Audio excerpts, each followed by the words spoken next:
If your fashion wish list lives rent-free in your brain, you need to be on Poshmark. With Poshmark, you're shopping millions of listings from thousands of closets, each curated by someone with their own style. Vintage finds, designer pieces, and everyday staples all in one place. Search for your favorites or let the discovery come to you. Poshmark makes it easy to find what you actually want to wear at prices that feel like a quiet win. Download the Poshmark app today and use code PODCAST10 when you sign up to get $10 off your first purchase. Welcome to The Bridge, the show that bridges the gap between Eastern and Western medicine, science and spirituality, physical and energetic health. If you're seeking to heal from within, ultimately achieving the pinnacle of health and well-being for your mind, body, and spirit, then rest assured, this show is tailored just for you. I'm Dr. Elizabeth Rogers. I'm a heart-centered, Harvard-trained epidemiologist, researcher, medical intuitive, and transformational health and longevity doctor. Basically, I find the clues that every other health practitioner misses because they're looking in the wrong place. Welcome back to The Bridge, a transformational health podcast with yours truly, Dr. Elizabeth Rogers. Hey, podcast family.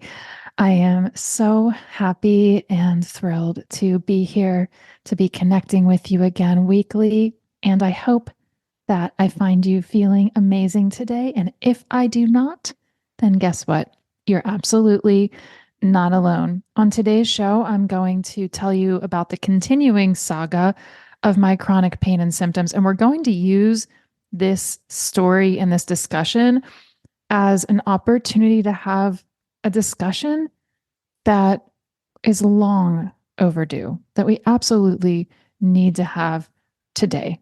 And I'm really excited. So let's dive in.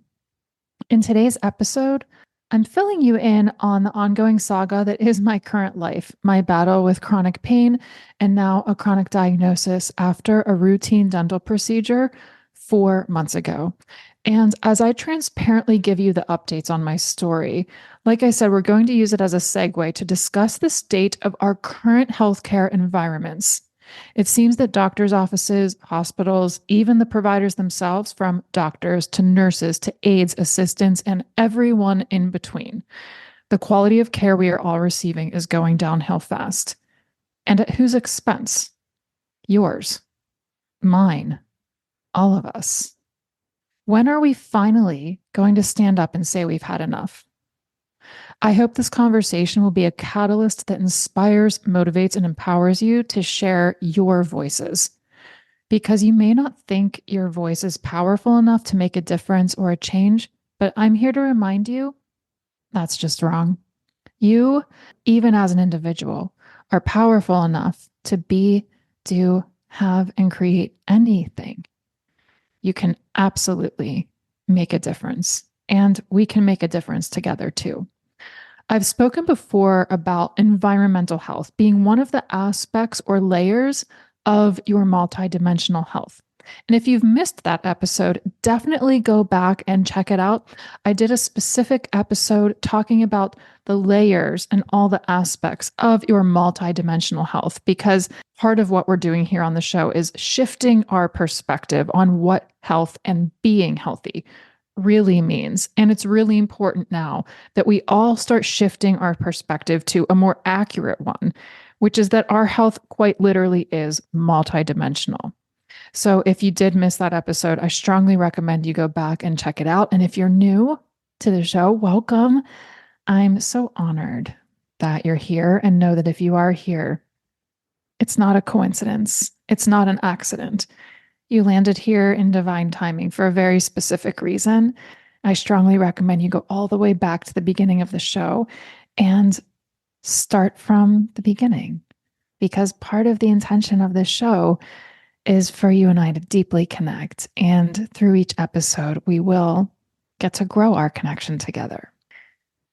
But anyway, I've spoken before about environmental health being one of those important aspects or layers of our multidimensional health. There isn't one that's necessarily more important or significant than the other. And environmental health and your environments have a significant impact on your health and ability to heal. Your environment quite literally impacts you at a cellular level. Your cells are absorbing the frequency or energy of the world around you, including the people, and they respond accordingly. So, of course, then, we would want to be in positive environments that facilitate optimal health and healing.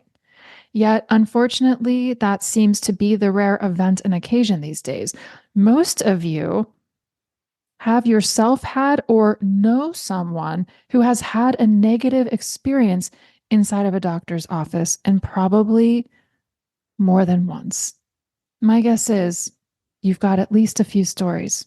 For sure, you've got one.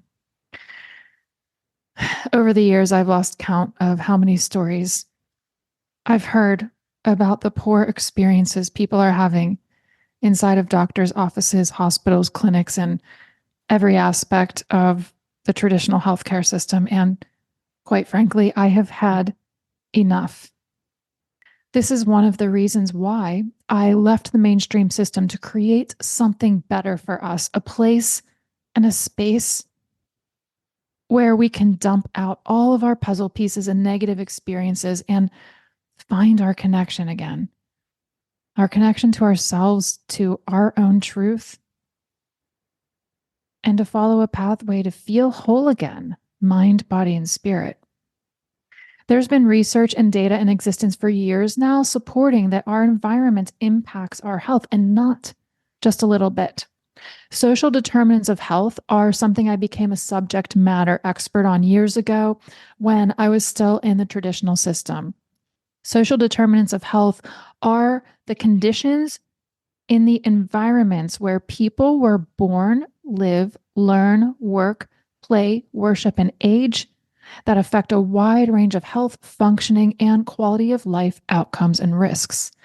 Social determinants of health can be grouped into 5 different domains. That's where we're at now: economic stability, education access and quality, neighborhood and built environment, social and community context, and number 5, ding, ding, ding, healthcare access and quality.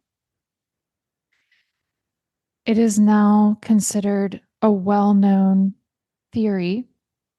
We know now, based on research, that social determinants of health impact 80% of your health outcomes from acute to chronic disorders. And yet, interestingly, we lack data specifically showing the impact of negative healthcare environments and poor quality care on us.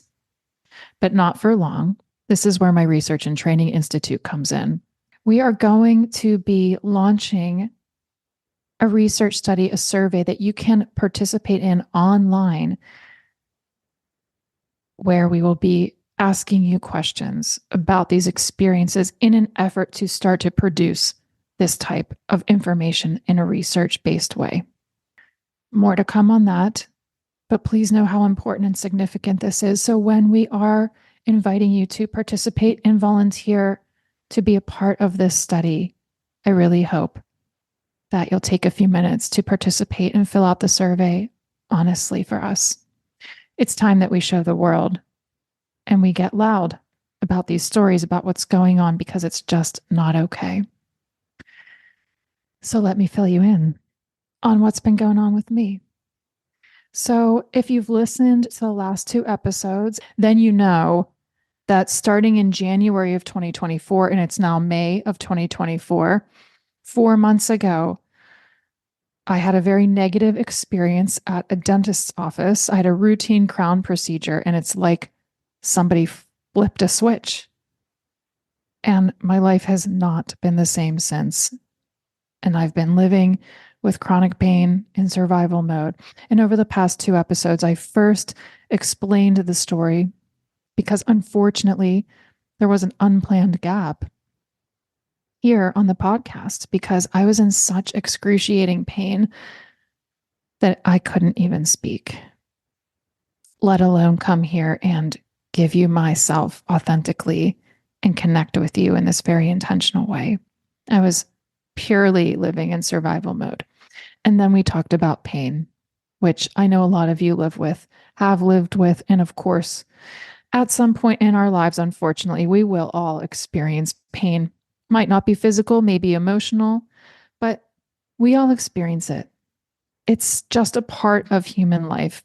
And I think pretending that health or being healthy is some magical place where we are permanently and completely free from pain and symptoms is just an illusion. So being healthy takes on an entire new meaning when we know that there is no way to completely and totally avoid pain. And in the last episode, I mentioned that this story has been continuing. So today I'm going to fill you in. So, unfortunately, my pain and symptoms have continued. And when I paused in the story last, I had told you that the last time I spoke with the dentists, they basically just labeled me a slow healer, which I am not. And this is one thing that doctors like to do. Okay, so let's just stop here. I was called a slow healer. Remember when I said earlier on in the episode that your body's cells are listening? They are. So even when a doctor, family member, friend, anybody puts a label on you like that, if we decide to accept it, the cells in your body will start to align with that expectation because it is a frequency and an energy, and you are made of that stuff. I don't accept that label. I am absolutely not a slow healer. Slow healers don't survive near-death experiences and septic shock that somebody would have a 1 in a million chance of surviving. I would call that a person with a strong immune system. I would call that person a fighter, a warrior, a survivor, not a slow healer. So how dare they? In that environment, here is a practitioner who is putting an excuse, a label on you. Let me say this. The things you're dealing with, your health and well-being, yes, sometimes we are participants in helping to create those health outcomes. However, that does not mean, even in that circumstance, that it is your fault. Doing the work to return yourself to optimal health, however, is your responsibility. My work now, healing, returning myself to optimal health, it is my responsibility, and I wholeheartedly accept it. And you better believe that over these next few months, you are going to watch me, hear me, heal. And I will lead by example and show you just how powerful we are. However, first step is don't accept those labels. And honestly, come on, practitioners out there, let's do better. Let's do better by the patients that we serve, the people we care about. We owe them better. We should be fighting for them. We should be helping them accept and acknowledge that they are rock stars and that they are so powerful that they can heal from and overcome anything that they decide they're going to put their minds to, and that they're going to commit to, and that they're going to take responsibility for getting themselves out of. So, back in that story, the doctors said I was a slow healer and said, let's see you again in a month, which as of today would be 3 days from now. I will tell you all, I will not be going to that appointment. I will not be letting those people come near me ever again or put their hands near or in my mouth ever again. So, about a month ago, I was told, you're a slow healer. We'll see you in a month. With no other explanations, resources, tools, support, suggestions, nothing. So I walked out on my own. I started doing some digging. I talked to some people I trust, and I asked them for a recommendation to a different dentist. And I want to mention this too. If you're out there, if you're looking for a doctor of any kind, please talk to somebody you trust. Word of mouth is so much more powerful. And because we are all having so many negative experiences across the board in basically every type of practitioner's office these days, please just don't rely on Google. talk to somebody you know. And if you want to reach out to me, you can always do that. The support email is always in the show notes here. And I'm more than happy to help people navigate and find somebody they can trust. So I asked somebody I trust. I told them and confided in them and told them about what's been going on. And I asked for a personal recommendation, and they gave me one. I called this dentist about a month ago and told them about what's going on. Now, unfortunately, as you know, this is also par for the course in traditional healthcare, especially here in the United States. But I can tell you this is a problem globally. I've read articles about people waiting over a year on wait lists in the UK to get into specialists that they need to see. This is all unacceptable, what we're doing to people. Doctors used to prioritize us. Now we've turned it into a big money-making machine. My guess is there still was a lot of money to be made if we kept the patients as the first consideration and the top priority. So I called this dentist who I was recommended to. And of course, they couldn't get me in until July, which is 3 months from now. However, there was a wonderful woman who worked at that office. And I will call this an outlier office because it's hard to come by any kind of healthcare practitioner setting these days that's like this. But this woman could hear in my voice that I wasn't okay and that I was in pain. And so she said, "Can you tell me what's going on? Do you mind?" And I said, "No, not at all." And you know what she did? It was such a gift. She listened. And I could hear in her voice that she understood the magnitude of what I'm going through.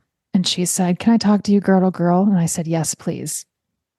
She said, "I'm going to help you skip a step. You need to go to a consultation with an oral surgeon. And I'd like to share with you the doctor that we recommend here." She said, "Call them, get yourself in there for a consult and a CT scan as soon as possible. And after you do that, call me back and I'll get you in here." That's a gem. So I did exactly that. And I'm scheduled for a consult with an oral surgeon later this week. So unfortunately, this story is not over and it is to be continued. However, unfortunately, in the meantime, my pain and symptoms continued to worsen.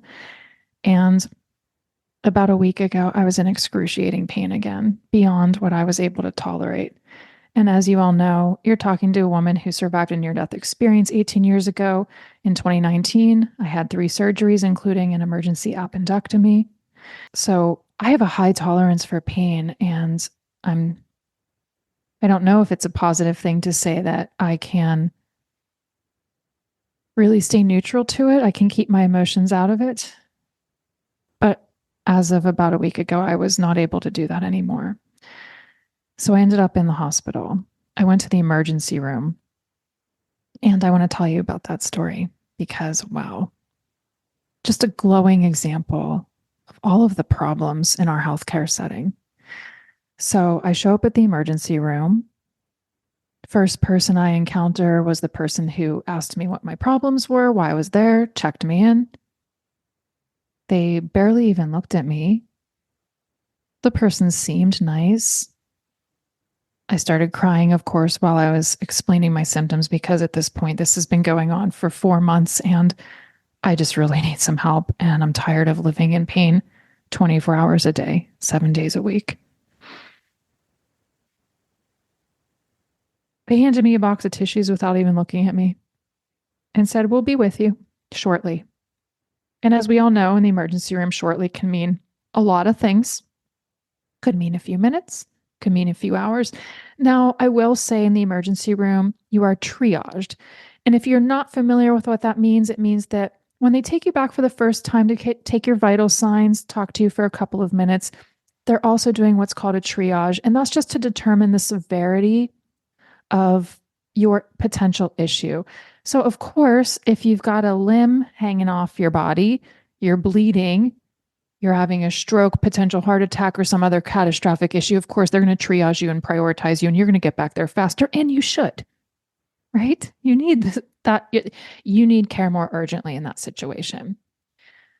So of course I knew that by triage, I would not necessarily, go back as quickly as one might like or expect, but I still didn't have too long of a wait time. I sat out in the emergency room waiting room for less than 45 minutes, and then I was taken back. A guy comes out to get me and just calls my name, and I get up and start following him, and I just felt nothing.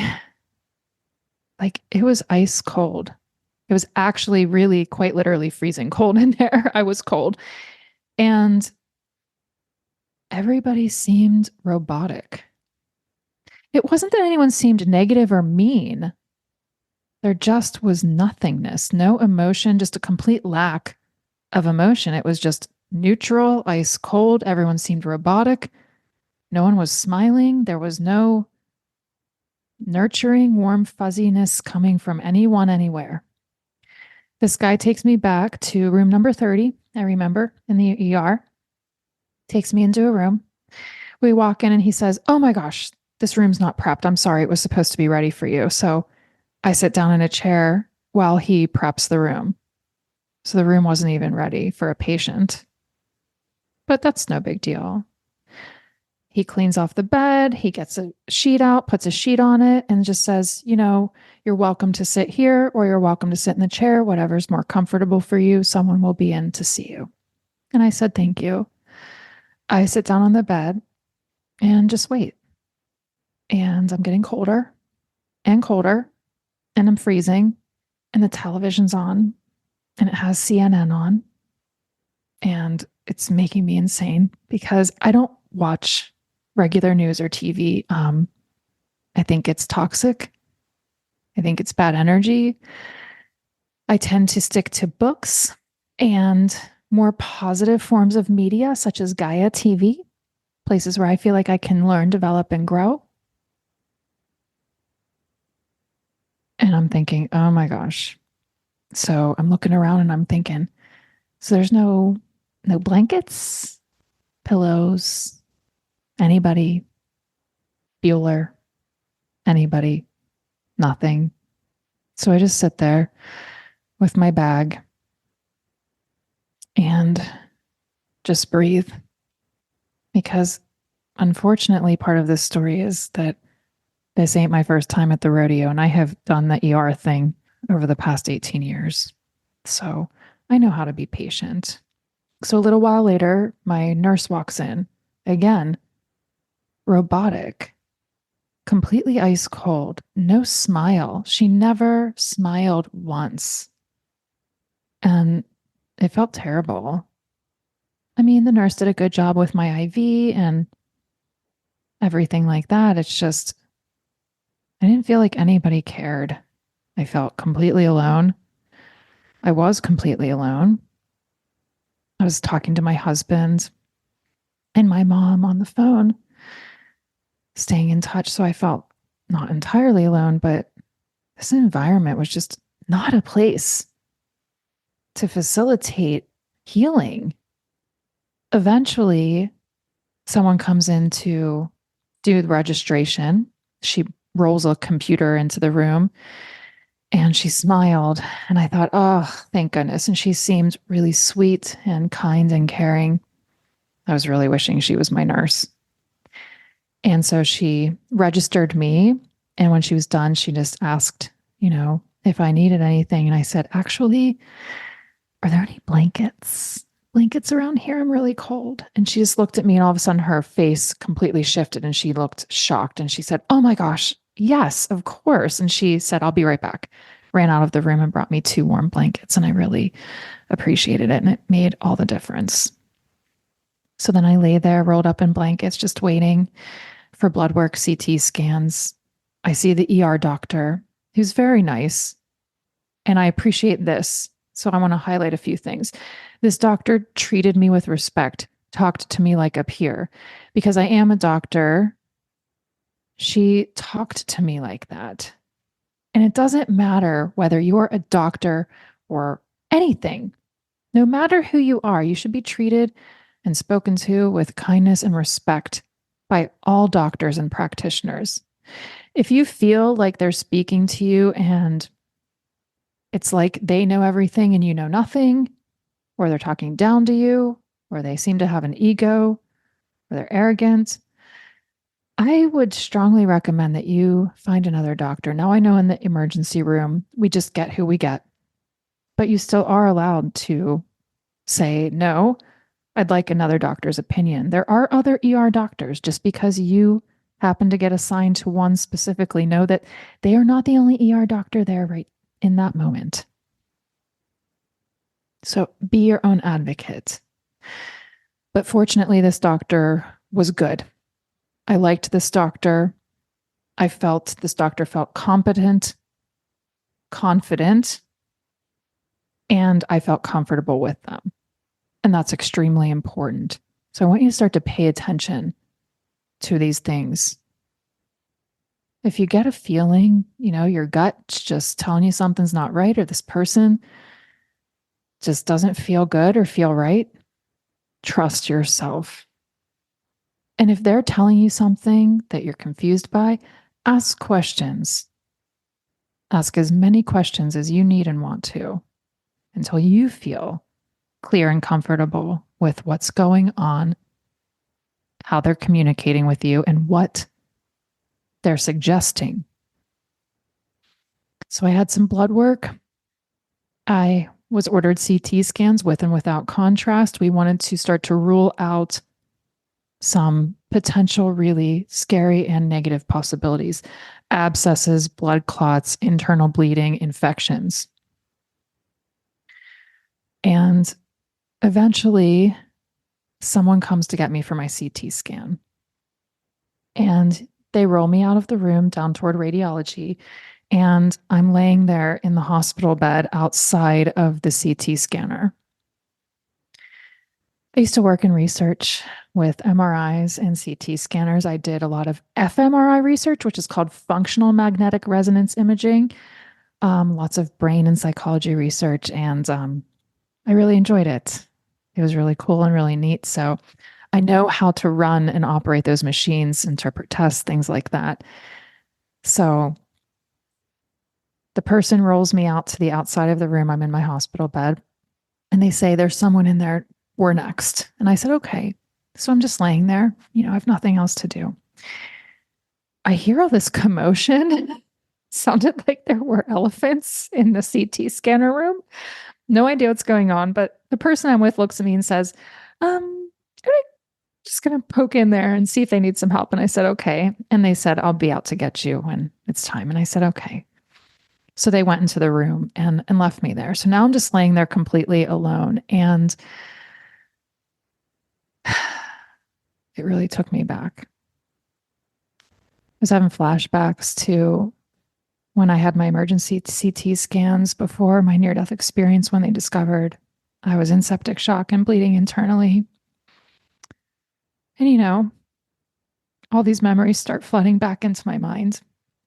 And for those of you who know this story, then you know about my angel story. And I'm laying there in that moment and I just start talking to her.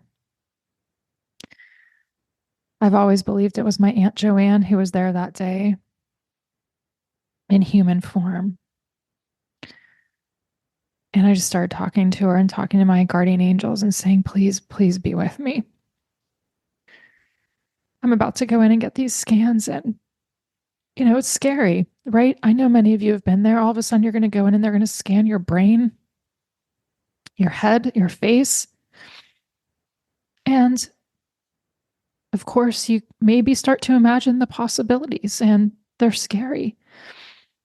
And I just keep thinking, please, please, just please let my head be okay. Please let my brain be okay. And as I'm laying there, I'm just observing all the people, nurses, a couple of doctors, different hospital staff members walking by. It just felt so robotic, is the word I keep using. There was no humanity. Not once as any single one person walked by me. Did anyone make eye contact? It was like I was invisible. I thought, damn, Harry Potter's invisibility cloak must be seriously real because it must be over me and this entire bed right now because it's like I'm not here. I watched different ER doctors, 2 different ones, walk by me, and I was invisible to them. And I have to tell you, I almost went into traditional medicine. I was in gear to go to the MD PhD program, but after my near-death experience, I knew that wasn't the path, and I just finished my PhD instead. But I know myself. I could never, to this day, I could not walk by somebody like that and not care. I could not walk by somebody like that and pretend like they're not there. I would need to send love, to acknowledge them. Just acknowledge, if nothing else. You don't have to say a word. To kindly acknowledge someone, sometimes just a glance, a soft smile, can make the difference for somebody. But I was just nobody and nothing. And this is what we're doing inside of hospitals now. Is this okay? This isn't okay with me. I hope it's not okay with you. What if it were you or your mom or your husband or your wife or your child, your best friend, your loved one? Even a perfect stranger to me, I'm not okay with this. I'm not okay with this happening to anybody. Where and when did we go so wrong and so far down the wrong path? It's gotten us to this place. None of this is okay. But I observed this and I wanted to share it with you all because I know you're observing it too. And I want to highlight it because also I want you to start very intentionally observing your environments. Pay attention when you're in the doctor's office. If the staff's kind of crabby, guess what? That energy is toxic. I have so many stories to tell you. We'll hold them for other times and episodes, but I've been treated like shit in so many different doctor's offices. I've had doctor's offices. I've heard people literally call me names and make fun of me over the phone when I needed help, calling me things like the passer outer. Why are we treating people like this? So if you're going into a doctor's office, hospital, clinic, I don't care what kind of healthcare setting it is, whether it's a naturopath's office, a holistic doc, chiropractor, I don't care. If you go in and something doesn't feel right, you're observing people being treated like this, including you. You're observing staff, whether they're directing this treatment at you or not, but you're observing staff that just seems robotic, cold, emotionless, worse yet, negative. I would tell you run, do not walk in the other direction. And probably any other direction would be better than that one. And shame on all these people. It's not okay. So I want you to start observing your environments. If it doesn't feel good, get out of there. You're better off. Because if the doctors are okay with their staff treating people like that, what does that say about them? They can set the tone too. Everything is a reflection of everything else. So if the woman answering the phone just to schedule you for a visit is crappy, I would probably think twice about scheduling that visit, no matter how good you've heard the doctor is. Because how good can they be if they're okay with you being treated like that when you call for your first time just to schedule an appointment? Ask yourself that. So I go in for the CT scan. I have the scan, and I just want to shout out, and I wish I knew the person's name. I had the sweetest guy who came and helped me out of the CT scanner back into the hospital bed and took me back to my room. And he just had the sweetest energy, and I love to reflect that back to people. So I just said to him, I said, this might sound weird. I don't know if anyone's ever told you this, but you have really good energy. And he just looked at me and smiled and said, yep, I've heard it before. I'm a Virgo. So to all you Virgos out there, shout out. You probably have good energy too. Actually, if you're listening to this show, I know you have good energy or you wouldn't be here connecting with me. So that was a highlight of my ER experience. I went back to the ER room that I had come from, and luckily, another nurse came and took over. And this nurse was the opposite of the first nurse I had. This nurse was kind and positive and had just a sweet connotation. And she felt more nurturing and caring, and I was grateful.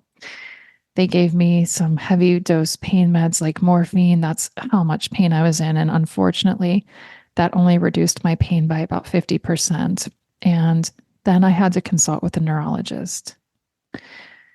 The neurologist was on a virtual screen who rode in on a robot. Speaking of a robotic experience at the ER, I quite literally also consulted with a robot. It was a neurologist all the way over in Salt Lake City, and I was being treated at a hospital in Florida. So that was pretty cool. And to me, that is one of the benefits of technology is now we can support people in this way. And I can say props to the neurologist as well. I really felt the consultation was good. And we talked. He evaluated me. I told him everything. I told him my entire story, told him about all the symptoms I'm currently having, past and present. And he had my scans in front of me, my blood work, which thank goodness it was all normal. But unfortunately, I was diagnosed with a very serious and debilitating condition called trigeminal neuralgia, which is an extremely rare condition, even rarer yet in women of my age. And I'm 41 at the time of this recording in 2024. And I was devastated. He starts talking to me about putting me on medications in the seizure class of medications.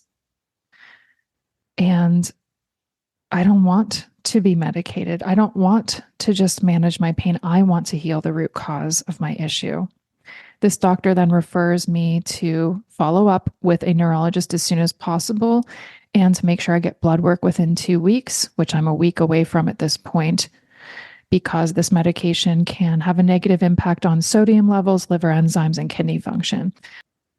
So 2 days later, I go into the ER on a Friday.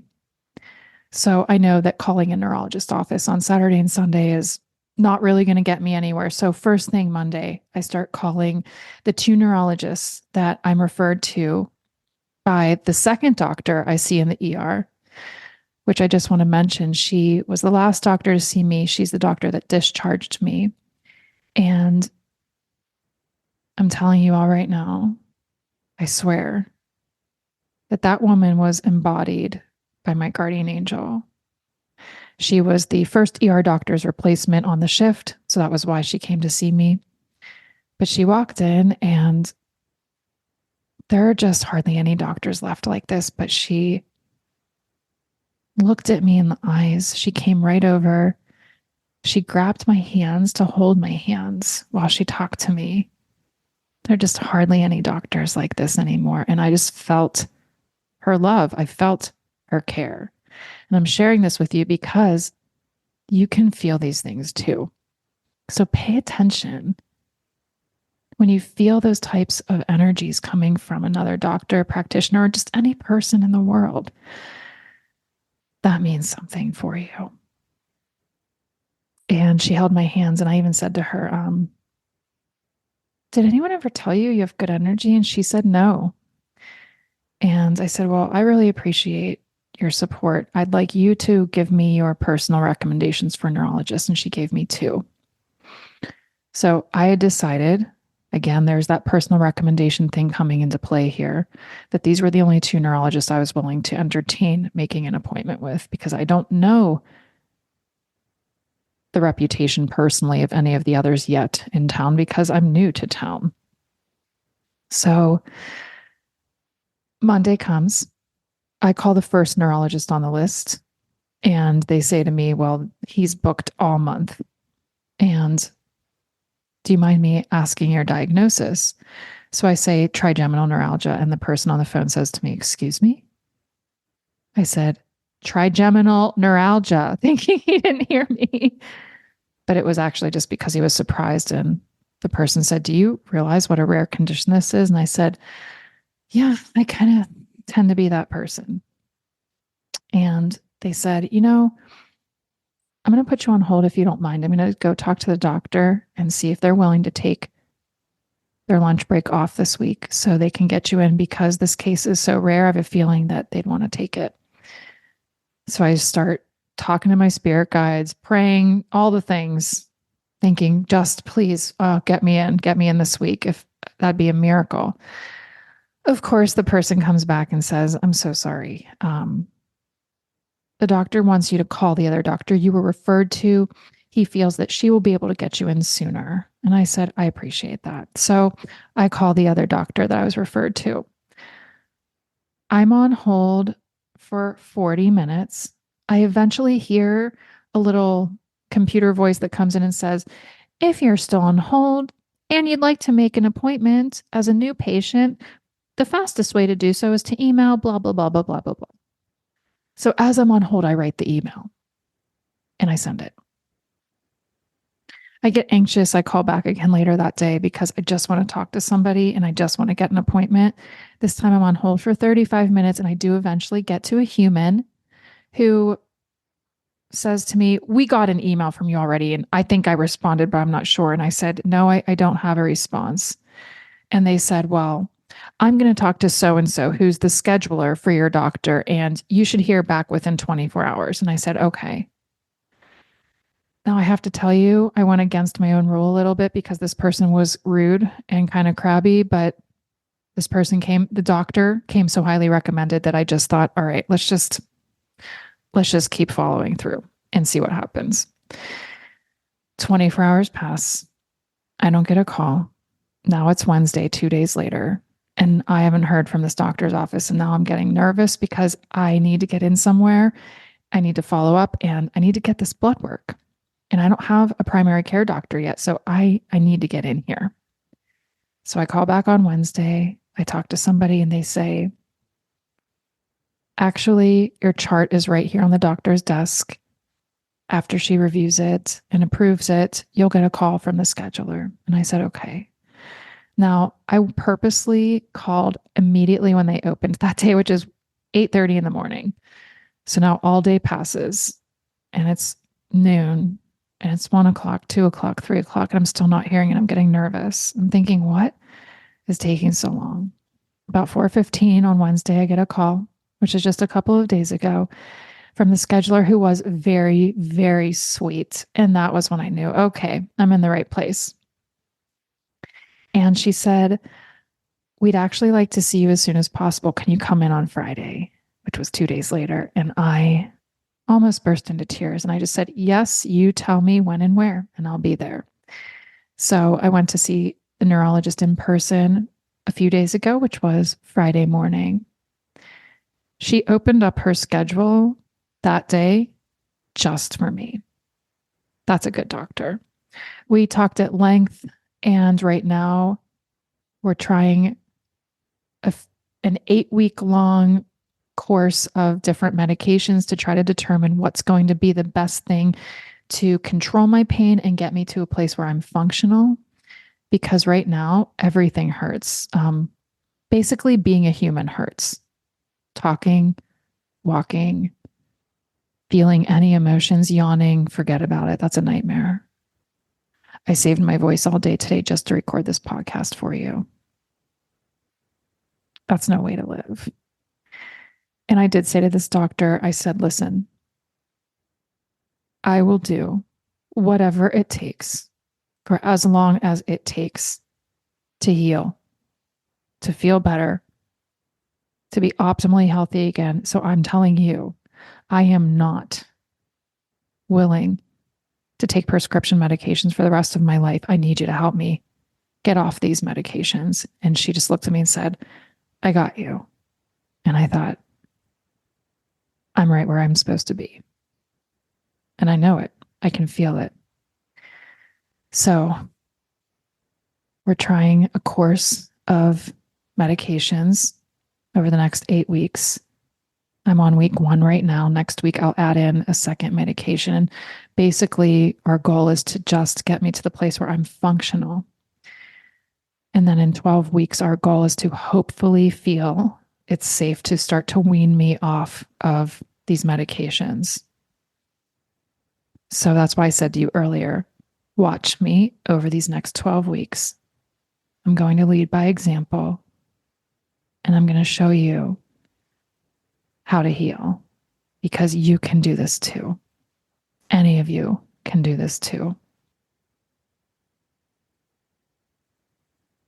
So we're trying these medications, and this doctor ordered me MRIs and MRAs with and without contrast of my brain, face, and neck, which tomorrow is Monday. I will be calling to schedule those to get them done as soon as possible. I'm taking you all on this journey with me, so I'm going to tell you everything. I'll tell you about my MRIs and MRAs. I'll tell you the results. I'll share this entire journey with you. Now, of course, we're going to continue to talk about other things. By the way, I have 2 just bomb-ass, amazing, extraordinary guests coming up for you, with many more guest interviews that I have scheduled coming up. But I have 2 amazing guest episodes that we've already recorded that you're just going to freak out about, that you're going to love. And I can't wait for you to hear them. So we have so much more to come. But I want to take you on this journey because it's personal and it's real. And I think that not enough leaders just share the real stuff. Like, this is real. I see clients tomorrow, but I'm in pain. And guess what? That's okay. It's real. So trust your gut.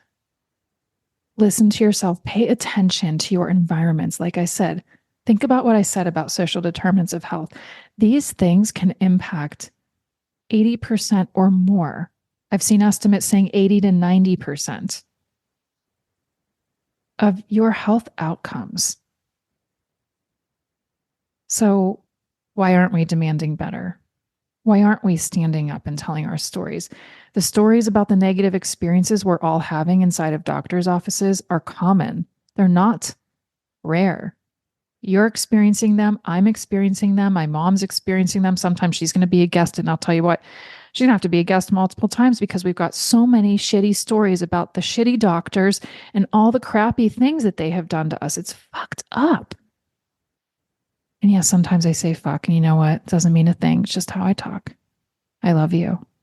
So let it rip, everybody. Please be you. That's what we're all here to be. And you know what? That's what being healthy is you just being you and all of it. So I want you and all the fucks. I love you all so much. Thank you for being on this journey with me, for sharing, for listening. And I want you to know, I want to hear your experiences. It's time that we share our voices. It's time that we speak up. It's time that we get loud about the poor experiences we are all having inside of the traditional and non-traditional healthcare setting. The more that we can stand up together, united with our voices, the more powerful we're going to become. If you have a story and you're willing to share it, you can remain anonymous. Please reach out to our support email. And when we have a survey ready for you, please come fill it out. It's time that together we make a bigger, better change for the world. And remember, the journey to create and sustain optimal health and longevity is an ongoing one, and I am living proof of that right now. So until next time, stay inspired, stay aligned, and keep shining that light as brightly as you can.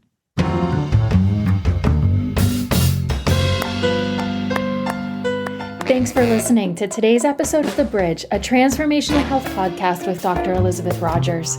To learn more about my work and ways you can get support to transform your own health, head to my website, drelizabethrogers.com. Don't forget, Rogers has a D and a G. You can find a link in the show notes too. I hope you can feel the big boost of positive energy I'm sending all around right now. Can't wait to connect with you on the next episode.